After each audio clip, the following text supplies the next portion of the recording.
দীপান্বিতা অমাবস্যার একটা মূল বৈশিষ্ট্য হলো আরো, যার জন্য সে অন্যান্য অমাবস্যাগুলোর তুলনায় নিজেকে পৃথক করে, শারীরিক অসুস্থতা, আভিচারিক ক্রিয়া নাশ, কর্ম বাধা বিপত্তি নাশ, আর্থিক উন্নতি, দাম্পত্য কলহ নাশ, এমনকি শঠ কর্ম যে 6 প্রকার রয়েছে সেই সমস্ত ক্রিয়াগুলির জন্য ফলদায়ী দিন হিসেবে নির্ধারিত। এই জপ করবার সময় একটি হলুদ বর্ণের আসন পেতে তার উপর বসতে হবে, না পেলে লাল আসন পেতে পূর্ব মুখে বসেও এই মন্ত্র 1008 বার জপ নিশ্চিত ফলদান করবে। ব্যবসা বাণিজ্য কেবলমাত্র নয়, চাকরি বাকরির ক্ষেত্রেও এটি ফলদায়ী হবে। অর্থাৎ ধরুন চাকরি পাচ্ছেন না বা চাকরির ক্ষেত্রে চাকরিতে যুক্ত কিন্তু ঊর্ধ্বতন কর্তৃপক্ষের সঙ্গে সম্পর্ক এগুলো ঠিক নেই।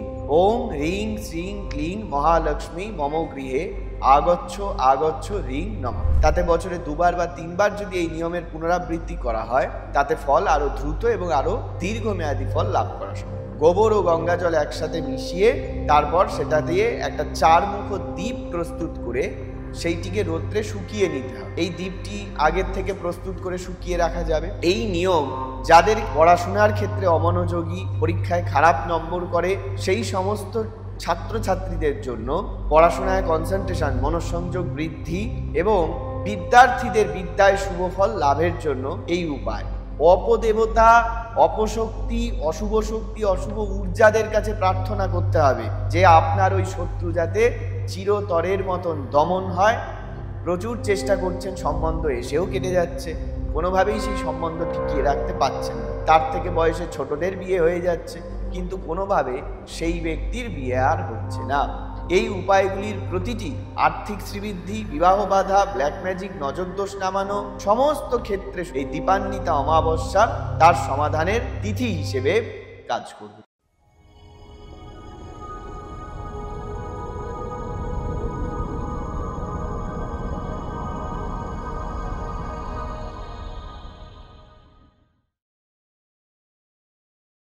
জয় মা।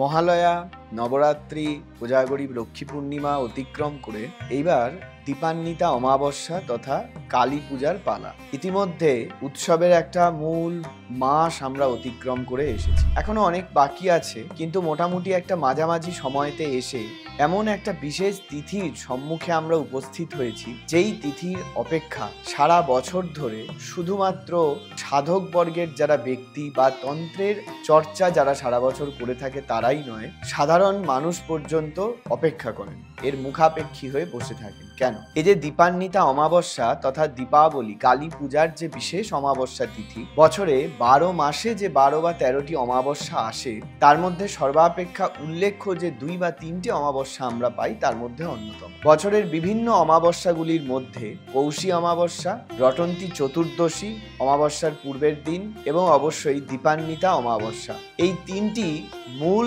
বিশেষ তিথি তন্ত্র ক্রিয়া বা তন্ত্র সাধনা ও নানাবিধ প্রয়োগাদির জন্য। দীপান্বিতা অমাবস্যার একটা মূল বৈশিষ্ট্য হলো আরো, যার জন্য সে অন্যান্য অমাবস্যাগুলোর তুলনায় নিজেকে পৃথক করে, তা হচ্ছে যে এই অমাবস্যা তিথিতে একাধারে যেমন অমাবস্যাকৃত্য নানাবিধ সমস্যা সমাধানের প্রয়োগ, পূজা পাঠ হচ্ছে, তদনুরূপ একাধারে তন্ত্রের প্রথম মহাবিদ্যা তথা কালী পূজার বিশেষ তিথি, অন্যদিকে সম্পূর্ণ বিশ্ব ব্রহ্মাণ্ড জুড়ে এই দিন লক্ষ্মী পূজার বিশেষ প্রচলন রয়েছে। এই যে দীপান্বিতা অমাবস্যা বা দীপাবলির অমাবস্যা তিথি, এই তিথিতে বিশেষ করে একটি বা দুটি নয়, সমস্ত রকম সমস্যা, শারীরিক অসুস্থতা, আভিচারিক ক্রিয়া নাশ, কর্ম বাধা বিপত্তি নাশ, আর্থিক উন্নতি, দাম্পত্য কলহ নাশ, এমনকি শত্রু দমন থেকে শুরু করে সম্প্রীতি বৃদ্ধির জন্য বশীকরণ, বিচ্ছেদন, উচাটন, মারণ, স্তম্ভন সহ শঠ কর্ম যে 6 প্রকার রয়েছে সেই সমস্ত ক্রিয়াগুলির জন্য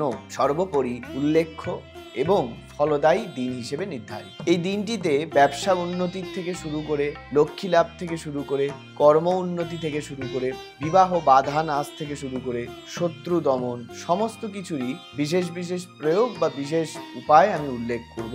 তবে প্রতিটি তিথিকেই সমস্যা সমাধান বা নানাবিধ শঠকর্মের তিথি হিসেবে এগুলিকে ব্যবহার না করেও স্বাভাবিকভাবে দেবী প্রীতি লাভ বা দেবী প্রীত্যার্থে পূজা এবং দেবী কৃপা লাভের জন্য ব্যবহার করা উপযোগী। ব্যবসা উন্নতি বা ব্যবসায় শ্রীবৃদ্ধি লাভের বিশেষ উপায়। তবে উপায়গুলি লাভের পূর্বে প্রতিটি ভিডিওর মতন অনুরোধ করব, যারা যারা নতুন আমার চ্যানেলটি দেখছেন সাবস্ক্রাইব করবেন, অবশ্যই বেল আইকন প্রেস করবেন নোটিফিকেশন পাওয়ার জন্য। যারা যোগাযোগ করতে চাইছেন, অনলাইন বা অফলাইন পরিষেবার লাভ নিতে চাইছেন, তারা ডেসক্রিপশনে দেওয়া নম্বরে অ্যাপয়েন্টমেন্ট করে অনলাইন বা অফলাইন কনসালটেশন এবং প্রতিকার সংগ্রহ করতে পারেন। এবার মূল আলোচ্য বিষয়তে প্রবেশ করব। প্রথম যে উপায়, ব্যবসার শ্রীবৃদ্ধি লাভের জন্য, সেটা ব্যবসা বাণিজ্য হোক, কর্ম হোক, যে কোনো ক্ষেত্রেই এটার ব্যবহার আশু ফলদায়ী হতে পারে। কালী পূজার রাত্রে সাদা রঙের 21টি অকিক পাথর, এই পাথরগুলিকে পঞ্চগব্য এবং পঞ্চামৃত দ্বারা শোধন করে নিতে হবে। অর্থাৎ দুধ, দই, ঘৃত, মধু, শর্করা, গঙ্গাজল, তার সাথে গোবর, গোচনা, সমস্ত কিছু, পঞ্চামৃত, কুশোদক, সমস্ত কিছু দিয়ে এই পঞ্চামৃত আর পঞ্চগব্য দ্বারা একত্রে এই 21টি সাদা বর্ণের পাথর, এই পাথরগুলিকে শোধন করে নিতে হবে এবং তারপর সেইগুলিকে মা লক্ষ্মীর চিত্র হোক, মূর্তি হোক, তার পায়ের কাছে রেখে তার ওপরেই লক্ষ্মী পূজা, পূর্ণ লক্ষ্মী পূজা সম্পন্ন করবে। এরপর 1008 বার ওম শ্রীং শ্রীয়েই নমঃ এই মন্ত্র ওই পাথরগুলির ওপর জপ করতে হবে। এই জপ করবার সময় একটি হলুদ বর্ণের আসন পেতে তার ওপর বসতে হবে। না পেলে লাল আসন পেতে পূর্ব মুখে বসেও এই মন্ত্র 1008 বার জপ নিশ্চিত ফলদান করবে। এবং এই জপের সময় একটি ঘৃত প্রদীপ এবং একটি তেল, সর্ষের তেলের প্রদীপ, 2 প্রকার প্রদীপই সামনে প্রজ্বলিত করতে হবে। তারপর এই জপ এবং জপের পরের দিনকে, অর্থাৎ অমাবস্যা তিথি ছেড়ে যেদিন প্রতিপদ লাগছে, এই দিনকে এই পাথরগুলিকে একটি লাল সিল্কের কাপড় বা রেশমের কাপড়ের মধ্যে বেঁধে একটা পুটলি তৈরি করে এগুলিকে নিজের ব্যবসাস্থল বা দোকান বা যে কোনো জায়গায় যেখান থেকে আপনি কাজ কারবার চালান সেখানে ওই লকারে রেখে দিতে হবে। এটি 1 বছর থাকবে।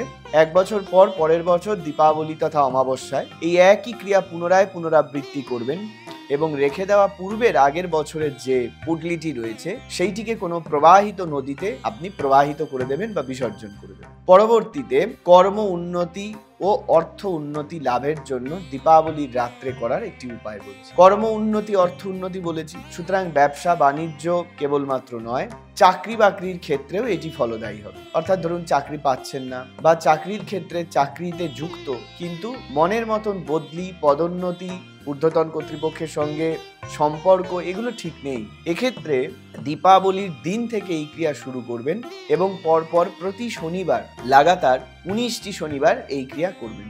7টি কাঁচা লঙ্কা, 7টি পাতিলেবু সাদা রঙের সুতোয় বেঁধে, যারা ব্যবসার কাজ করছেন, দোকান চালাচ্ছেন, সেক্ষেত্রে মা কালী, দুর্গা, যে কোনো শক্তির দেবী তার ছবি বা মূর্তির সামনে রেখে সেইগুলিতে হলুদ এবং সিঁদুরের ফোঁটা দিয়ে পূজা করে সেইটিকে নিয়ে সেই সুতোটিতে যার মধ্যে গাঁথা রয়েছে লেবু আর লঙ্কা, এইটিকে ব্যবসাস্থল বা দোকানের সদর দরজায় লাগাতে হবে। এরপর যারা চাকরি বাকরি কর্মের ক্ষেত্রে সমস্যায় পড়েছেন তারা পুজো দেওয়ার পর এইটিকে নিজের সদর দরজায় লাগিয়ে রাখবেন, বাড়ির সদর দরজায় ঝুলিয়ে রাখবেন এবং 1 মাস বাদে সেটিকে প্রবাহিত নদীতে প্রবাহিত, এতে নিশ্চিত ফল লাভ হবে। পরবর্তী উপায় অর্থ লাভ বা আর্থিক শ্রীবৃদ্ধি লাভের জন্য। কালী পূজার দিন সকালবেলা ঘুম থেকে উঠে বাসি মুখে এবং বাসি বস্ত্র পরিধান করে একটি নারকেল নিতে হবে। এই নারকেলটিকে একটি পাথরের সঙ্গে দড়ি দিয়ে বাঁধতে হবে। তারপর কোনো নদী বা কোনো পুকুর, নিকটস্থ যে কোনো পরিষ্কার জলাশয়, অবশ্যই নালা নর্দমা বা নোংরা জলাশয় হলে হবে না, নিকটস্থ কোনো পরিষ্কার জলাশয়তে গিয়ে সেইটিকে ডুবিয়ে রেখে দিয়ে আসতে হবে এবং মা লক্ষ্মীকে প্রার্থনা করে প্রণাম করে সেই স্থল থেকে আপনি গৃহে ফিরে চলে আসবেন। সূর্য অস্ত যাওয়ার পর ওই দিন পুনরায় ওই জায়গায় গিয়ে ওই পাথর বাঁধা নারকেলটিকে জল থেকে তুলতে হবে, তুলে নারকেলটিকে খুলে বের করতে হবে এবং সেই নারকেলটিকে বাড়িতে নিয়ে এসে সেইটিকে মা লক্ষ্মীর সামনে রেখে তাতে অক্ষত, দূর্বা, সিঁদুর, চাল, চন্দন সবকিছু দিয়ে পূজা করতে হবে এবং পূজার পর ওই নারকেলটিকে 1 বছরের জন্য একটি লাল ও হলুদ বর্ণের বস্ত্রের মধ্যে মুড়িয়ে লকারে রাখতে হবে। পরের বছর ওই পুরানো নারকেলটিকেও জলে দিতে হবে এবং নতুন করে আবার একই ঘটনা পুনরাবৃত্তি করবে। এতে অর্থ লাভ, লস যাদের ক্ষেত্রে দিনের পর দিন হচ্ছে, অর্থাৎ টাকা ফেসে যাচ্ছে, আটকে যাচ্ছে, পাচ্ছেন না, এসব ক্ষেত্রেও আশু ফলদায়ী হয়ে থাকে। পরবর্তীতে আবার বলছি, গৃহে শ্রীবৃদ্ধি অর্থাৎ গৃহে সাংসারিক কলহ নাশ, সাংসারিক শ্রীবৃদ্ধি, পারস্পরিক সম্পর্ক সুষ্ঠুতা লাভ এবং অর্থ লক্ষ্মী লাভ তো অবশ্যই। এক্ষেত্রে ওই কালী পূজার রাত্রে অষ্টগন্ধক এবং লাল ও সাদা 3 প্রকার চন্দন একসাথে গোলাপ জল দিয়ে মিশিয়ে একটি কাঁসা বা রূপোর থালার ওপর মন্ত্রটি আমি পরে বলছি শেষে, এই মন্ত্রটিকে লিখে মা লক্ষ্মীর কাছে রেখে ওই থালার উপরেই লাল ও হলুদ ফুল দিয়ে পূজা করতে হবে।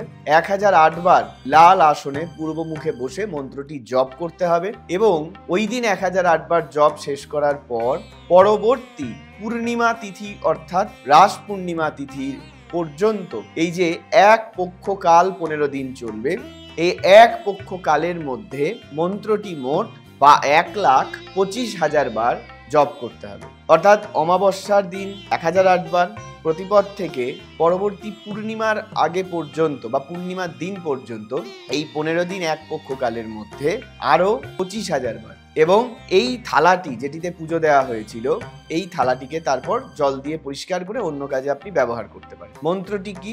ওং হ্রিং শ্রীং ক্লিং মহালক্ষ্মী মম গৃহে আগচ্ছ আগচ্ছ হ্রিং নমঃ।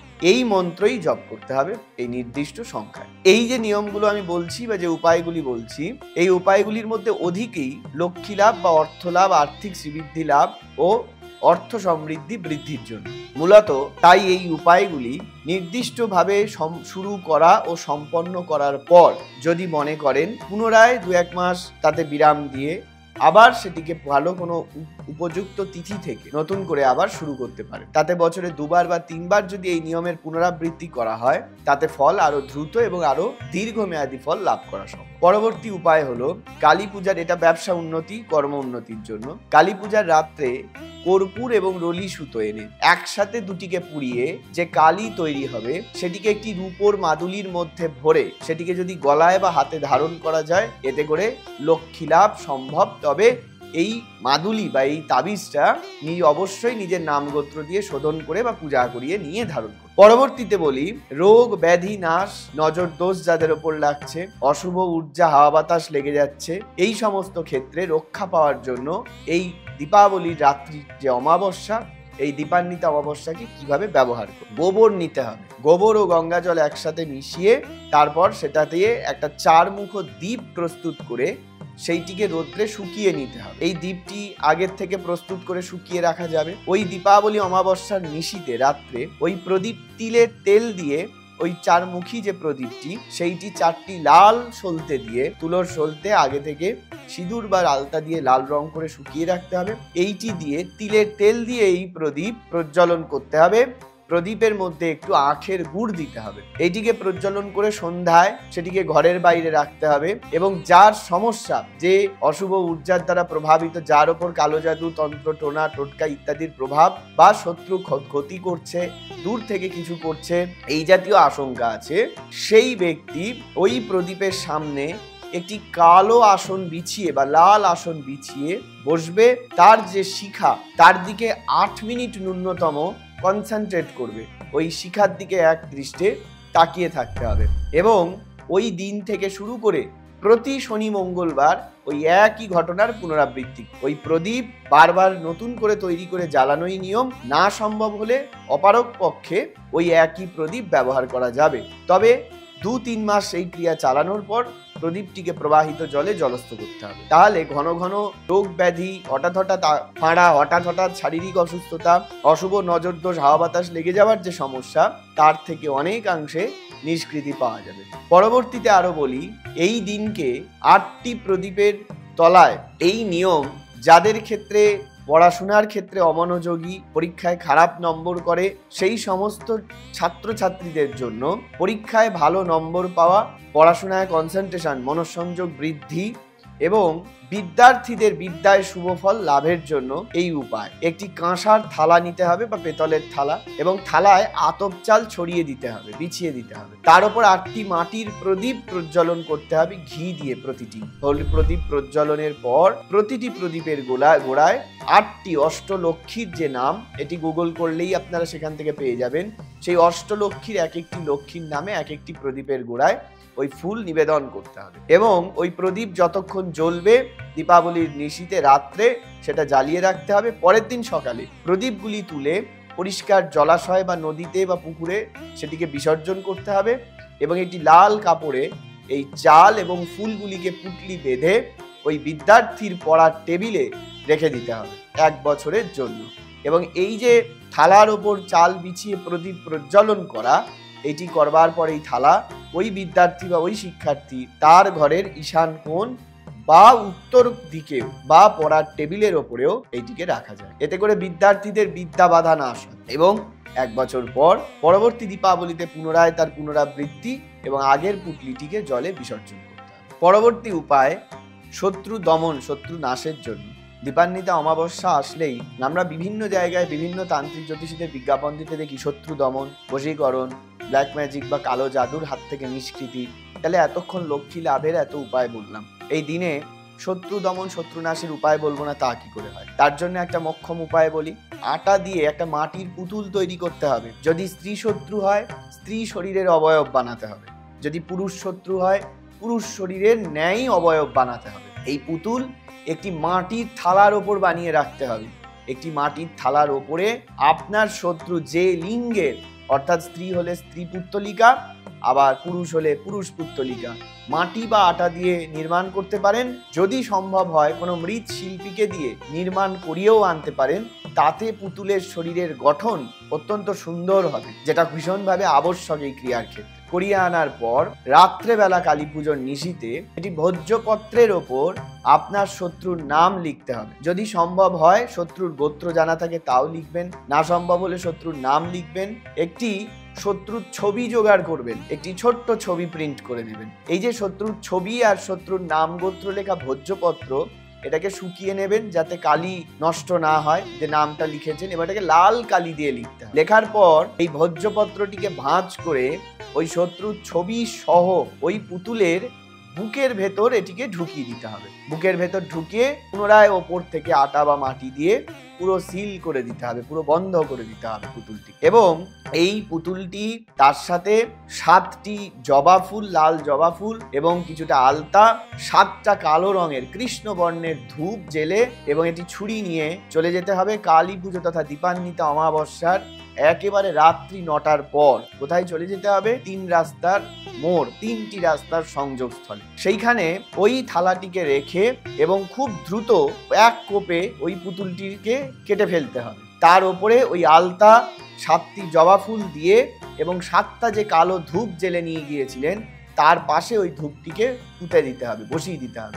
এবং অপদেবতা, অপশক্তি, অশুভ শক্তি, অশুভ ঊর্জাদের কাছে প্রার্থনা করতে হবে যে আপনার ওই শত্রু যাতে চিরতরের মতন দমন হয়, আপনার থেকে যাতে আলাদা হয়ে, আপনাকে যাতে আর ওই শত্রু বিরক্ত না করে। এবং এই ক্রিয়া করবার সময় ওই শত্রুর মুখাবয়ব, ওর মুখ মনে রেখে কাজটি করতে হবে। তারপর পেছন ফিরে তাকানো চলবে না এবং পরপর 3 দিন ওই রাস্তা দিয়ে যাওয়া যাবে না। ফিরে নিজের গৃহে চলে আসবেন, জামা কাপড় বাইরেই ছেড়ে স্নান করে তারপর ঘরে প্রবেশ করতে হবে। তাহলে পরপর 3 দিন ওই রাস্তায় আর যাওয়া যাবে না। এবং এই ক্রিয়া করে বাড়ি ফিরে আসার সময় পিছন ফিরে তাকালে চলবে না। পিছন থেকে কেউ ডাকলে বা এই ঘটনা যদি দর্শন করে তাহলেও কিন্তু কাজ আর হবে। এই শর্ত মাথায় রেখে কাজ করতে পারলে দীপান্বিতা অমাবস্যায় করা এই কাজ আপনাকে শত্রুর হাত থেকে মুক্তি করে। পরবর্তীতে বলি বিবাহ বাধা নাশ করবার উপায়। যাদের বিয়ে হয়েও হচ্ছে না, প্রচুর চেষ্টা করছেন, সম্বন্ধ এসেও কেটে যাচ্ছে, কোনোভাবেই সেই সম্বন্ধ টিকিয়ে রাখতে পারছেন না, প্রবল প্রচেষ্টা করছেন, তার থেকে বয়সে ছোটদের বিয়ে হয়ে যাচ্ছে, কিন্তু কোনোভাবে সেই ব্যক্তির বিয়ে আর হচ্ছে না। ওই কালী পূজার রাত্রে একটি লাল পোশাক পরতে হবে তার, এবং লাল রঙের পোশাক পরে রাত 12টার পর কেশর, কাঁচা হলুদ বেটে নিতে হবে, পিষে নিতে হবে। সেইটিকে গঙ্গা জল দিয়ে মিশ্রিত করতে হবে, করে একটা কালি প্রস্তুত করতে হবে। এই কালি দিয়ে ভোজ্যপত্রের ওপরে একটা রূপোর পেন বা একটা খাগের কলম জোগাড় করতে হবে। এই খাগের কলম বা ওই রূপোর পেন দিয়ে এই যে কালি প্রস্তুতের কথা বললাম, এই কালি দিয়ে একটি ভোজ্যপত্রের ওপরে একটি যন্ত্রম অঙ্কন করতে হবে। এই যন্ত্রটি স্ক্রিনে দিয়ে দেওয়া হচ্ছে, সেটিকে দেখে নেবেন। এই যন্ত্র যেটি স্ক্রিনে চলছে সেই যন্ত্রটি অঙ্কন করতে হবে এবং অঙ্কন করার পর একটি গোলাপি রঙের সিল্কের কাপড়, রেশমের কাপড় গৃহে মা দুর্গার ছবি বা মূর্তি থাকলে তার সামনে পেতে দিতে হবে। না থাকলে আগে থেকে জোগাড় করে রাখতে হবে। একটি বেদির ওপর বা একটি স্থানে গোলাপি রঙের একটি সিল্কের কাপড় বিছিয়ে তার ওপর মা দুর্গার ছবি বা মূর্তিটি স্থাপন করে তার সামনে এই ভোজ্যপত্রে লেখা আঁকা যন্ত্রম যা বললাম এইটিকে তার সামনে স্থাপন করে ধূপ দ্বীপ জেলে ফুল বেলপাতা দিয়ে যেভাবে নিত্য পূজা করেন সেইভাবে মায়ের কাছে পূজা করতে হবে এবং 21 বার একটি স্ফটিকের মালায় একটি মন্ত্র বলে দিচ্ছি, ওং হ্রিং দুং দুর্গায় নমঃ, এই মন্ত্রটি জপ করতে হবে। অর্থাৎ 21 বার মানে একবার মালা জপে 108 বার জপ সম্পন্ন হবে, তাহলে 108 বার করে 21 বার ওই মালা, গোটা মালা জপ সম্পন্ন করতে হবে। স্ফটিকের মালা ছাড়া এটি হবে না। জপ করে তারপর মালাটিও মায়ের পায়ের কাছে রেখে দিতে হবে। এরপর ওই যে পাত্রটি যেটির মধ্যে আপনি লিখেছেন এটিকে একটি রূপোর মাদুলিতে ভরে তারপর মা দুর্গার কোনো মন্দির থেকে নিজের নাম ও গোত্র দ্বারা সেইটিকে শোধন করে আপনাকে লাল ধাগায় ভরে এই কবচ বা মাদুলি গলায় বা নিজের হাতের বাজুতে ধারণ করতে হবে। স্ত্রী হলে বাম হাতে, পুরুষ হলে ডান হাতে, আর যদি গলায় হয় তাহলে গলায় লাল ধাগায় এটিকে ধারণ করতে হবে। বিবাহ ঠিক হয়ে গেলে এই যন্ত্র, এই মাদুলি খুলে প্রবাহিত নদীতে ভাসিয়ে দিয়ে আসতে হবে। এতে করে বৈবাহিক জীবনের বাধা বিপত্তি, বিয়ের সম্বন্ধ আসছে কেটে যাচ্ছে, চলে যাচ্ছে, বাধা নাশ হবে। পরবর্তীতে বলি শত্রু দমনের আরো একটি মোক্ষম উপায়। 7টি রসুন একটি কালো সুতোর মধ্যে বেঁধে বাড়ির সদর দরজার বাইরের দিকে দীপাবলি বা দীপান্বিতা অমাবস্যার রাত্রে ঝুলিয়ে দেবেন। দক্ষিণ পশ্চিম দিকে একটা স্টিলের প্রদীপে সর্ষের তেল এবং মাসকলাই দিয়ে প্রদীপটি জেলে দেবেন। প্রদীপের শিখা দক্ষিণ দিকে থাকে এবং লাগাতার 11 দিন ওই দীপান্বিতা অমাবস্যা থেকে শুরু করে রাত্রিবেলায় সূর্য অস্ত যাওয়ার পর এই ক্রিয়া করতে হবে। এবং এই ক্রিয়া যখন করবেন শত্রুর নাম স্মরণ করে তার মুখ মনে করে এই কাজটি করবেন। এটা টানা 6 মাস প্রতি অমাবস্যায় চালিয়ে যেতে হবে। প্রতি অমাবস্যা থেকে শুরু করবেন, লাগাতার 11 দিন করবেন। এই ক্রিয়ায় শত্রু নাশ বা শত্রু দমন সম্ভব হয়। এই যে উপায়গুলি উল্লেখ করলাম, এই উপায়গুলির প্রতিটি আর্থিক শ্রীবৃদ্ধি, বিবাহ বাধা, ব্ল্যাক ম্যাজিক, নজর দোষ নামানো, শত্রু দমন, বিদ্যায় বাধা নাশ, সমস্ত ক্ষেত্রে সুতরাং এই দীপান্বিতা অমাবস্যা নিশ্চিতভাবে যে কোনো সমস্যা সমাধানের জন্য তীব্র থেকে তীব্রতর, দীর্ঘ থেকে দীর্ঘ দিনের সমস্যা হোক তার সমাধানের নিশ্চিত ক্রিয়ার একটা তিথি হিসেবে কাজ করবে। এছাড়া শত্রু দমনের জন্য আমরা আরো বহুবিধ উপায় উল্লেখ করতে পারি। যেমন এই দীপান্বিতা অমাবস্যা নিশিতে যদি শেয়ালের লোম জোগাড় করা যায়, সেইটিকে কালো কাপড়ে পেঁচিয়ে শত্রুর গৃহে ফেলে চলে আসতে হবে। শত্রু উচাটন হবে, অর্থাৎ যে এতদিন আপনাকে বিরক্ত করছিল, আপনাকে জ্বালিয়ে পুড়িয়ে ছাড়খাড় করে দিচ্ছিল, আপনার ক্ষেত্রে শান্তি বিরাজ করবে। দেখবেন শত্রুর জীবনে শত্রুর উচাটন, অর্থাৎ শত্রু নিজে বিপর্যস্ত হচ্ছে, সে নিজেকে নিয়ে বিরক্তি বিড়ম্বনায় পড়েছে। শত্রুর নিজেকে ছাড়া বাকি কিছু ভাববার অবকাশই থাকবে না।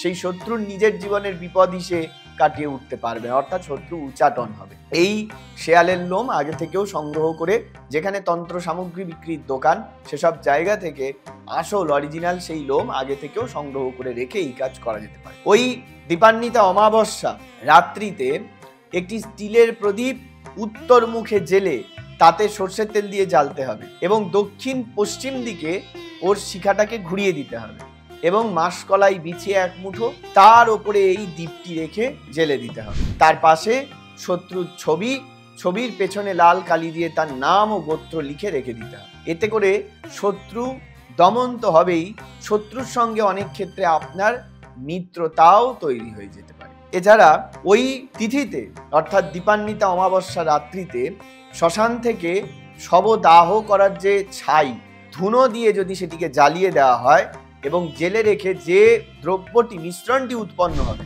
এই মিশ্রণটিকে একটি কালো কাপড়ের মধ্যে নিয়ে শত্রুর গৃহে যদি ফেলে আসা যায়, শত্রুর গৃহের উঠানে ছড়িয়ে আসা যায়, এতে করে শত্রু চরমভাবে নাশ, শত্রু দমন এবং চরমভাবে শত্রু উচাটনের কবলে পড়ে। এরূপ বহুবিধ ভয়ঙ্কর থেকে ভয়ঙ্কর উপায় আছে, তবে সব ক্ষেত্রে সব উপায় গৃহস্থ মানুষদের করবার ক্ষেত্রে কষ্টকর, কঠিন, তাই সেগুলি করার জন্য বিশেষ সতর্কতা অত্যাবশ্যক। তো যা যা উপায় উল্লেখ করলাম, আশা করি দীপান্বিতায় নানাবিধ সমস্যা সমাধানের জন্য এর থেকে এক বা একাধিক উপায় আপনারা ব্যবহার করতে পারবেন। তবে আমি বারবার যা বলি পুনরায় বলবো, সব ক্ষেত্রে নানাবিধ টোটকা ক্রিয়া কর্ম করবার জন্য তিথি ব্যবহার না করে অনেক ক্ষেত্রেই দেবী প্রীত্যার্থে বা দেবী প্রীতি লাভের জন্য আমরা পূজা করতে পারি। এইসব টোটকা নানাবিধ ক্রিয়া ব্যতীত সাধারণ পূজা পাঠেও দেবী প্রীতি লাভ হলে মানুষের জীবনের নানাবিধ সমস্যা এমনিই সমাধান হয়ে যায়। তবে যা উপায় দিলাম তার থেকে আপনার প্রয়োজনীয় এক বা একাধিক অবশ্যই আপনি নিজের ক্ষেত্রে অবলম্বন করতে পারেন। আজকে দীপান্বিতা অমাবস্যা কেন্দ্রিক আলোচনা এখানেই শেষ করব। পরবর্তীতে অন্য ভিডিওয়ে পুনরায় আলোচনায় আসব। সকলে ভালো থাকবেন, সুস্থ থাকবেন এবং দীপাবলির অগ্রিম শুভেচ্ছা অভিনন্দন জানাই সকলকে। তার সঙ্গে যারা যারা নতুন ভিডিও দেখছেন, চ্যানেলে নতুন যুক্ত হয়েছেন, যদি চ্যানেলটি গ্রহণযোগ্য বলে মনে হয় অবশ্যই সাবস্ক্রাইব করেন, বেল আইকনটি প্রেস করবেন। আর যারা যারা আমার সাথে যোগাযোগ করতে ও প্রতিকার সংগ্রহ করতে চাইছেন তা নিশ্চিত ডেসক্রিপশনে দেওয়া নম্বরে অ্যাপয়েন্টমেন্ট পরিষেবা গ্রহণ করতে পারেন। আজকে এই পর্যন্তই আলোচনা। সকলে ভালো থাকুন। জয় মা।